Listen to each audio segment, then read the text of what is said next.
करीब 4 बजे Indian airlines की फ्लाइट नंबर IC814 हर बार की तरह काठमांडू के त्रिभुवन इंटरनेशनल एयरपोर्ट से न्यू दिल्ली के लिए उड़ान भरती है। कुछ ही घंटों में क्रिसमस का फेस्टिवल था और आने वाले दिनों में नए साल की खुशियां भी अपने रंग बिखेरने वाली थी, जिस कारण प्लेन के अंदर बैठे सभी लोगों में एक्साइटमेंट का माहौल था। प्लेन में बैठा हर एक शख्स खुश था और जल्द अपनी डेस्टिनेशन पर पहुंचने के लिए बेसब्री से इंतजार कर रहा था। प्लेन में कुल 176 पैसेंजर्स और 15 क्रू मेंबर सवार थे, जिसमें ज्यादातर संख्या भारतीयों की थी, लेकिन इस फ्लाइट में कुछ विदेशी यात्री भी मौजूद थे। प्लेन की कमान को कैप्टन देवी शरण ने संभाला हुआ था, जिनके को पायलट राजेंद्र कुमार और chief flight attendant Anil Sharma थे। प्लेन जमीन से 10,000 फीट ऊपर पहुंच चुका था और समय से अपनी तय दिशा में आसमान से होकर गुजर रहा था। काठमांडू से न्यू दिल्ली के लिए उड़ा ये विमान कुछ ही देर में नेपाल से निकलकर इंडियन एयर स्पेस में दाखिल हो चुका था और अब केवल 1 से 1.5 घंटे के अंदर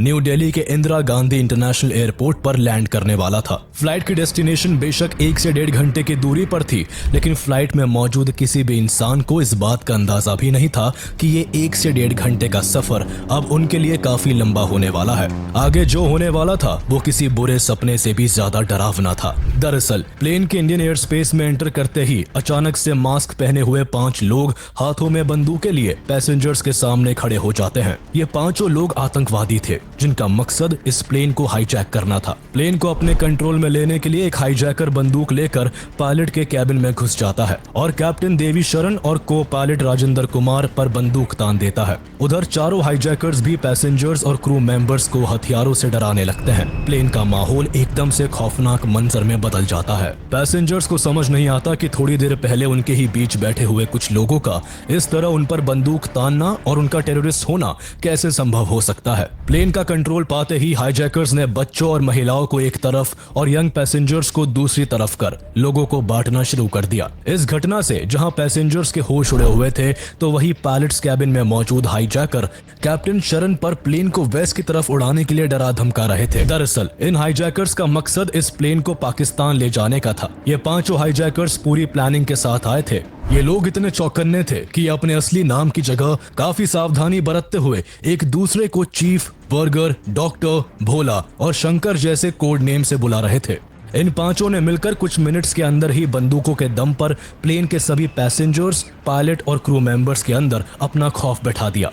अब प्लेन पूरी तरह से हाईजैकर्स के कंट्रोल में था, जिसे वो पाकिस्तान के लाहौर एयरपोर्ट की तरफ ले जाना चाहते थे। कैप्टन देवी शरण हाईजैकर्स के दबाव में आकर प्लेन को दिल्ली की जगह वेस्ट की तरफ मोड़ देते हैं। प्लेन के वेस्ट की तरफ मुड़ते ही हाईजैकर्स को अपना प्लान कामयाबी की तरफ बढ़ता दिखा, जिस कारण वो थोड़ा रिलैक्स हो गए। इसी मौके का फायदा उठाते हुए कैप्टन ने हाईजैकर्स की नजर से बचकर ट्रांसपॉन्डर के जरिए इंडियन एयर ट्रैफिक कंट्रोल को प्लेन के हाईजैक होने की इंफॉर्मेशन दे दी। इस तरह पहली बार 4:40 पर इंडियन ATC को फ्लाइट IC814 के हाईजैक होने के बारे में पता चला। इस खबर के पता चलते ही ATC चौकन्ना हो गए और उन्होंने देर न करते हुए फौरन सेंट्रल गवर्नमेंट के क्राइसिस मैनेजमेंट ग्रुप CMG से कांटेक्ट किया और प्लेन के हाईजैक होने के बारे में बताया। CMG को उस समय cabinet secretary Prabhat Kumar lead कर रहे थे, लेकिन उन्होंने इस मामले में अर्जेंसी न दिखाते हुए कोई भी इमीडिएट एक्शन नहीं लिया। CMG ने ना तो कोई इमरजेंसी मीटिंग को अरेंज किया और ना ही वक्त की नजाकत को समझते हुए फॉरेन इंटेलिजेंस ब्यूरो और रॉ के ऑफिशियल से कांटेक्ट किया, जिस कारण कैप्टन देवी शरण को इंडियन अथॉरिटीज की तरफ से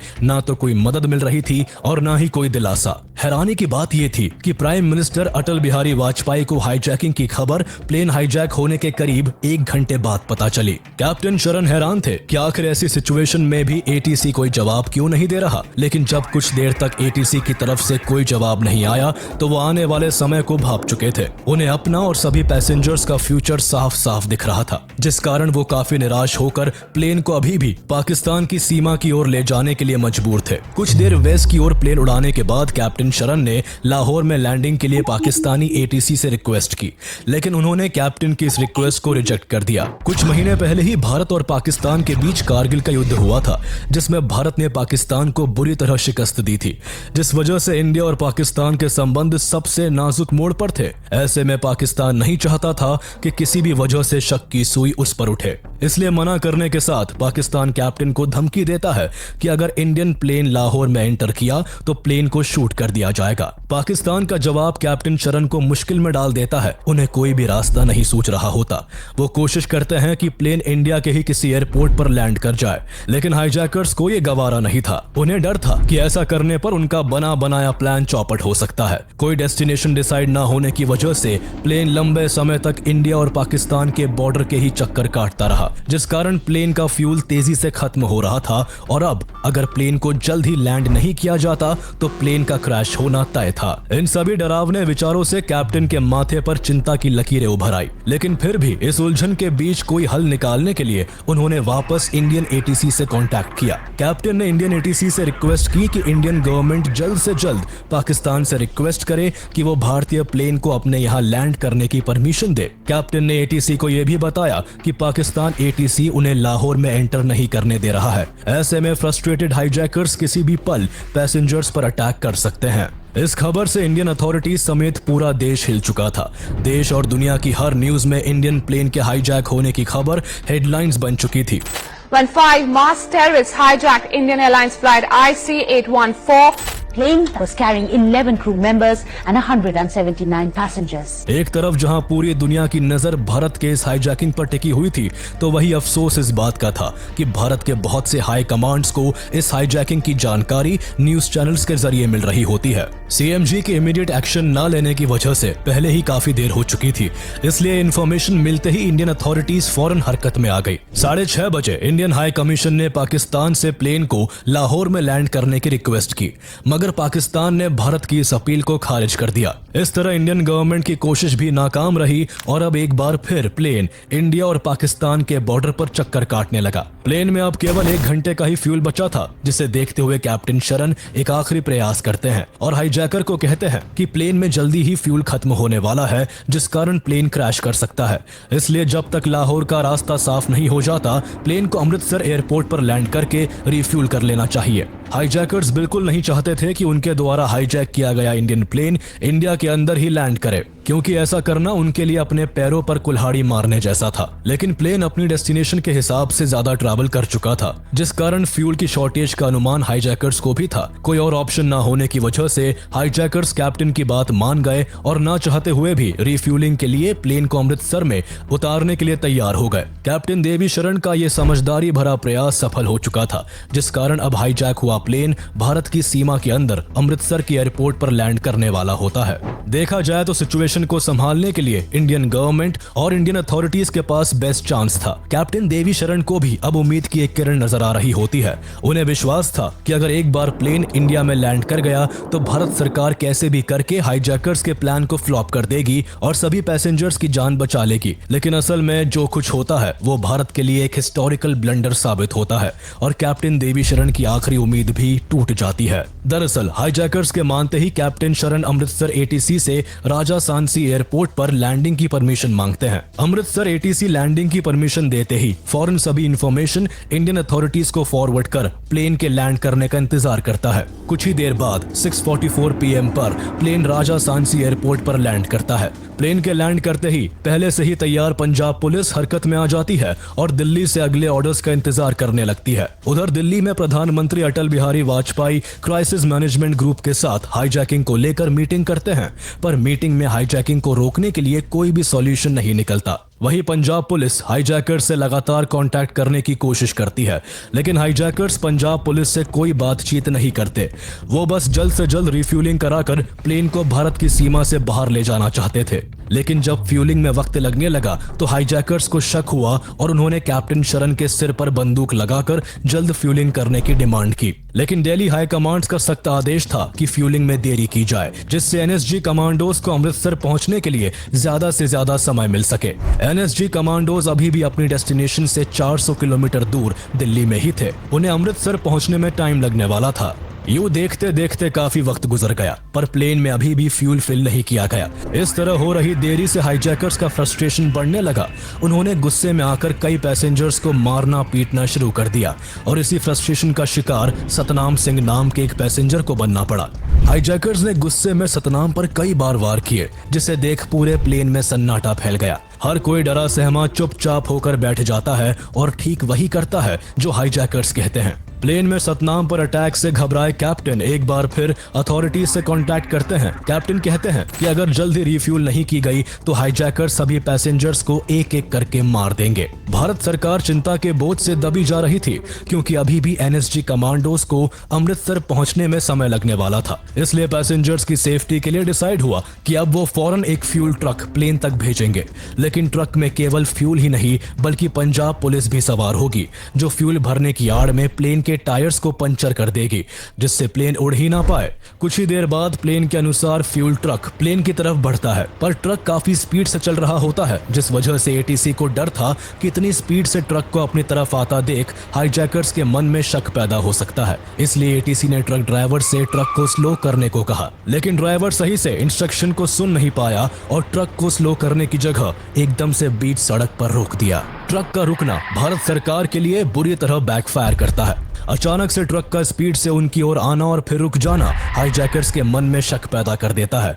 वो इंडियन अथॉरिटीज के प्लान को भांप लेते हैं और जरा भी टाइम वेस्ट ना करते हुए फौरन कैप्टन शरण को गन पॉइंट पर रखकर तुरंत प्लेन को उड़ाने के लिए धमकाते हैं। कैप्टन यहाँ कोशिश करते हैं कि प्लेन को थोड़ी और देर अमृतसर में रोककर रखा जाए, पर गुस्से से बौखलाए हाईजैकर्स रूपिन कत्याल नाम के एक पैसेंजर पर हमला कर उसे घायल कर देते हैं।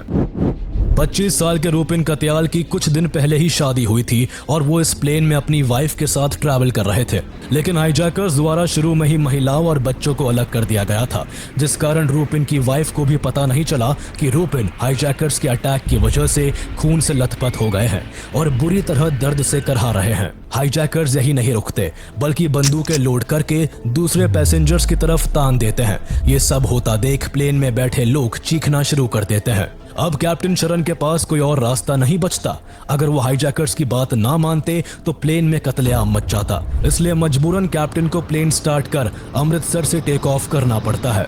7:49 PM पर प्लेन एक बार फिर से हवा में होता है। अमृतसर से प्लेन के साथ साथ अब वो उम्मीद भी जा चुकी थी जो कैप्टन और सभी पैसेंजर्स को थी कि भारत सरकार द्वारा उन्हें किसी भी तरह बचा लिया जाएगा। 7:40 PM पर CMG NSG कमांडोज को अमृतसर पहुंचने को कहते हैं।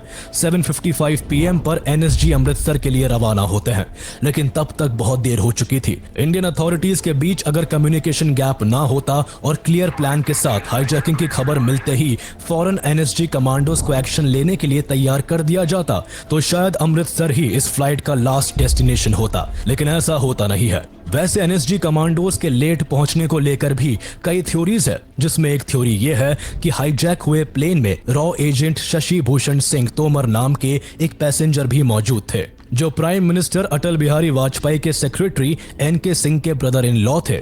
इसलिए एनके सिंह ने जानबूझकर कमांडोज को अमृतसर पहुंचने में लेट करवाया, जिससे शशि भूषण की सेफ्टी बनी रहे। एनके सिंह को डाउट था कि कहीं कमांडोज को भेजने से हाईजैकर्स बेकाबू होकर सभी पैसेंजर्स को मार ना दे। अब असल वजह जो भी रही हो, लेकिन अब प्लेन अमृतसर से निकलकर फिर से आसमान में पहुंच चुका था। कैप्टन शरण फिर से पाकिस्तान एयर ट्रैफिक कंट्रोल से कांटेक्ट करते हैं, लेकिन पाकिस्तान एक बार फिर प्लेन को लाहौर एयरपोर्ट पर लैंड करने के लिए मना कर देता है और लाहौर के सभी नेविगेशनल एड्स और एयरपोर्ट लाइट्स को ऑफ कर देता है। लाइट्स ऑफ होती देख कैप्टन शरण परेशानी में आ जाते हैं। वो समझ नहीं पाते कि आखिर प्लेन को कहां और कैसे लैंड करे। उन्हें पहले ही पाकिस्तान के एयर स्पेस के बारे में कोई जानकारी नहीं होती। ऊपर से अब कॉकपिट में लो फ्यूल की वार्निंग भी शुरू हो जाती है। कैप्टन शरण को कैसे भी करके प्लेन को लैंड करना था। लैंडिंग के लिए प्लेन को नीचे की तरफ लाया जाता है। नीचे एक जगह बहुत सारी लाइट्स एक साथ जलती हुई दिखती है। कैप्टन को लगता है कि यही एयरपोर्ट है, पर जैसे ही प्लेन जमीन के करीब पहुंचता है, नीचे का नजारा कैप्टन के होश उड़ा देता है। दरअसल नीचे कोई एयरपोर्ट नहीं बल्कि हाईवे था, जहां लैंड करना इम्पॉसिबल था। घबराए कैप्टन फौरन प्लेन को दोबारा ऊपर की तरफ ले जाते हैं। इस बार कैप्टन साफ तौर पर पाकिस्तान ATC से कहते हैं कि प्लेन में बिल्कुल फ्यूल नहीं है और अब अगर इसे लाहौर एयरपोर्ट पर लैंड नहीं करने दिया तो प्लेन लाहौर के बीचों बीच क्रैश कर जाएगा, जिससे न सिर्फ प्लेन और पैसेंजर्स बल्कि पाकिस्तान के लोगों को भी खतरा है। अपने लोगों पर बात आते ही पाकिस्तान लैंडिंग के लिए मान जाता है और फ्यूलिंग की परमिशन भी दे देता है। बार बार भारत के प्लेन की लैंडिंग के लिए मना करना पाकिस्तान का एक प्लान था। वो पूरी दुनिया के सामने एक खेल खेल रहा था जिसमें वो चाहता था कि सांप भी मर जाए और लाठी भी ना टूटे। पाकिस्तान का यह असली चेहरा बाद में सामने आता है। फाइनली रात के 8 बजे प्लेन लाहौर एयरपोर्ट पर लैंड करता है। यहाँ पाकिस्तानी कमांडोज प्लेन को चारों ओर से घेर लेते हैं। प्लेन में मौजूद पैसेंजर्स डरे सहमे बैठे थे, पर चाकू लगने की वजह से रूपिन कत्याल सबसे बुरी हालत में थे।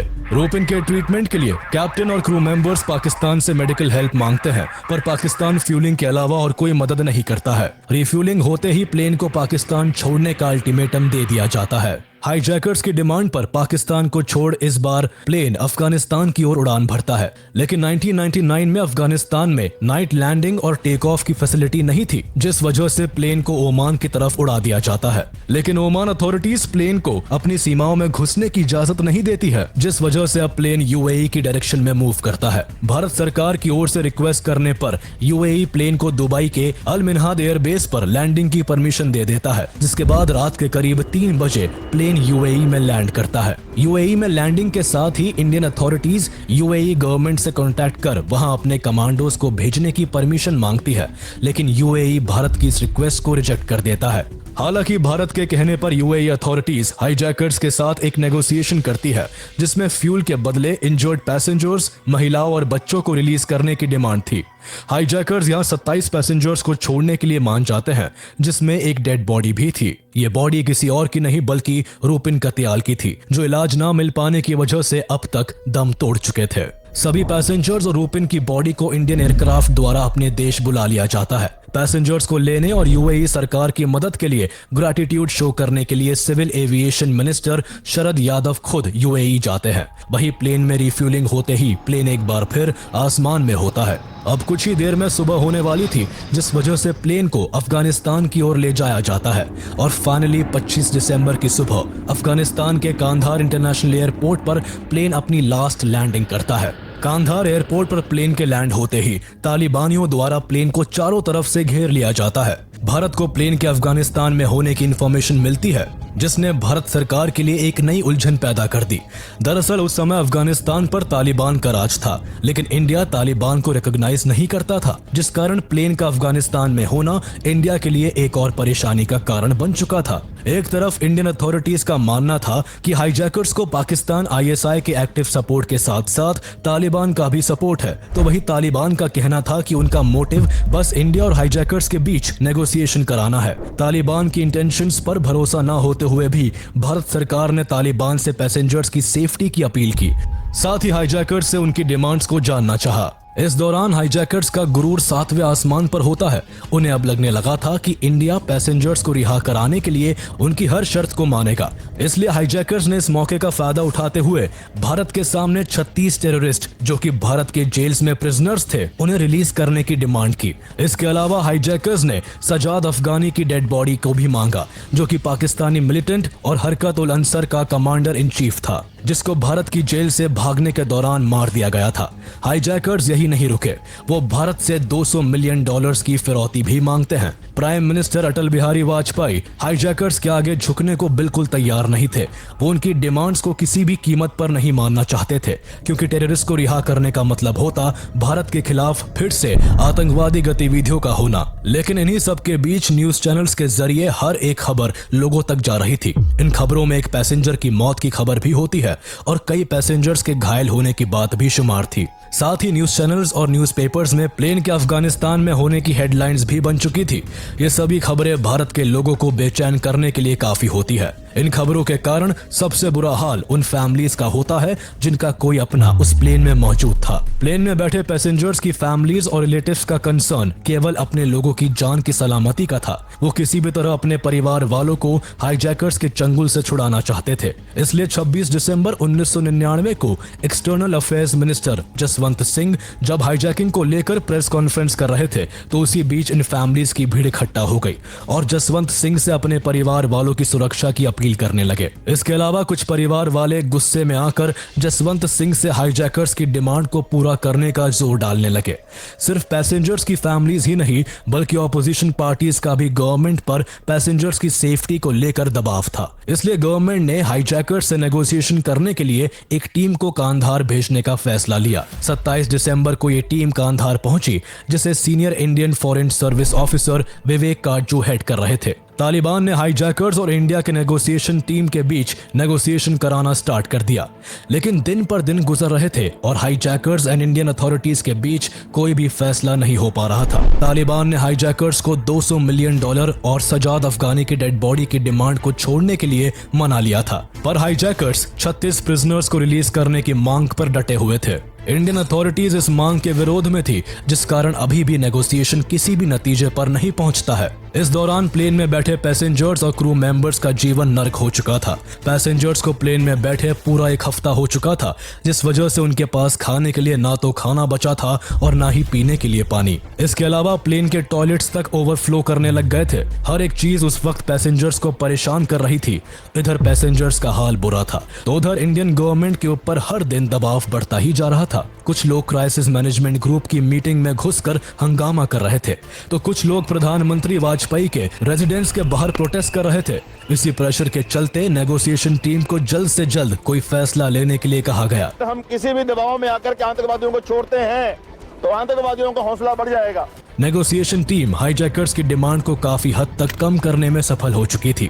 इंडियन अथॉरिटीज ने 36 की जगह केवल 3 प्रिजनर्स को ही रिलीज करने की इजाजत दी थी, लेकिन ये 3 प्रिजनर्स हाईजैकर्स की चॉइस के होने वाले थे। हाईजैकर्स ने रिहा करने के लिए मौलाना मसूद अजहर, अहमद ओमार सईद शेख और मुश्ताक अहमद जरगर को चुना था। ये तीनों प्रिजनर्स वो टेररिस्ट थे जो पाकिस्तानी टेररिस्ट ग्रुप से जुड़े हुए थे। पैसेंजर्स की सेफ्टी के लिए मजबूरन इन टेररिस्ट को छोड़ने का डिसीजन लिया गया। तीनों आतंकवादियों को पहले दिल्ली लाया गया और फिर एक फ्लाइट के जरिए जसवंत सिंह के साथ कांधार भेजा गया। कांधार में तीनों टेररिस्ट के पहुंचते ही हाईजैकर्स द्वारा प्लेन और सभी हॉस्टेजेस को फ्री कर दिया गया। इस दौरान इंडियन अथॉरिटीज को उम्मीद थी कि पैसेंजर्स के रिलीज होने के बाद तालिबान 5 हाईजैकर्स को अरेस्ट कर भारत को सौंप देगा, लेकिन तालिबान इसके बिल्कुल ऑपोजिट काम कर रहा था। दरअसल तालिबान 5 हाईजैकर्स और भारत से रिहा हुए तीनों टेररिस्ट को पाकिस्तान पहुंचाने में मदद कर रहा था। तालिबान ने अपने व्हीकल के जरिए इन सभी को पाकिस्तान के बॉर्डर तक छोड़ा और साथ ही इंश्योर किया कि इस बीच भारत की तरफ से उन्हें पकड़ा ना जा सके। इस पूरे इंसिडेंट से ये कंफर्म हो गया कि इस हाईजैकिंग के पीछे पाकिस्तान का हाथ था। कुछ वक्त बाद जब इंडियन गवर्नमेंट द्वारा इस हाईजैकिंग की इन्वेस्टिगेशन की गई तो हाईजैकिंग को लेकर एक एक कर सारे खुलासे होने लगे। इन्वेस्टिगेशन से पता चला कि किस तरह मेहराजुद्दीन वानी नाम के टेररिस्ट ने दाऊद इब्राहिम के नेपाल कनेक्शन के इस्तेमाल से 5 हाईजैकर्स के फेक पासपोर्ट बनाकर उन्हें राइफल्स और ग्रेनेड्स के साथ प्लेन में चढ़ने में मदद की थी। मेहराजुद्दीन वानी वो आतंकवादी था जिसने 1993 में मुंबई सीरियल ब्लास्ट में दाऊद इब्राहिम के साथ क्लोजली काम किया था। दाऊद का खास होने की वजह से इसका काफी अच्छा नेटवर्क था, जिसका इस्तेमाल करते हुए इसने नेपाल के त्रिभुवन इंटरनेशनल एयरपोर्ट की लूज सिक्योरिटी का फायदा उठाया और प्लेन को हाईजैक करने में हाईजैकर्स की हेल्प की। इन्वेस्टिगेशन में 5 हाईजैकर्स की पहचान का भी खुलासा हुआ, जिसमें पता चला कि 5 हाईजैकर्स पाकिस्तान के थे, जिनके असली नाम इब्राहिम अख्तर, सनी अहमद काजी, शाहिद अख्तर सईद, शाकिर और जहूर मिस्त्री थे। ये 5 ही हरकत उल मुजाहिदीन नाम के पाकिस्तानी टेररिस्ट ग्रुप से जुड़े हुए थे। इसके अलावा इन्वेस्टिगेटिंग टीम को यह भी पता चला कि इस हाईजैकिंग के पीछे अफगानिस्तान के डिफेंस मिनिस्टर मुल्ला मोहम्मद याकूब का भी हाथ था, जो तालिबान के सुप्रीम लीडर मुल्ला ओमर का बेटा भी था। यानी साफ था कि ये सब कुछ पाकिस्तान के द्वारा किया गया था, जिसमें तालिबान का भी सपोर्ट था। We have evidence to show that hijackers were encouraged by Pakistan. इस तरह 3 आतंकवादियों को रिलीज करने के बदले में 31 दिसंबर 1999 को सभी पैसेंजर्स और क्रू मेंबर्स को कांधार से रिहा करके न्यू दिल्ली ले आया गया। इंडियन गवर्नमेंट इन सभी को सेफली वापस लाने में कामयाब हो गई, लेकिन ये कामयाबी भारत को भारी कीमत चुका कर मिली।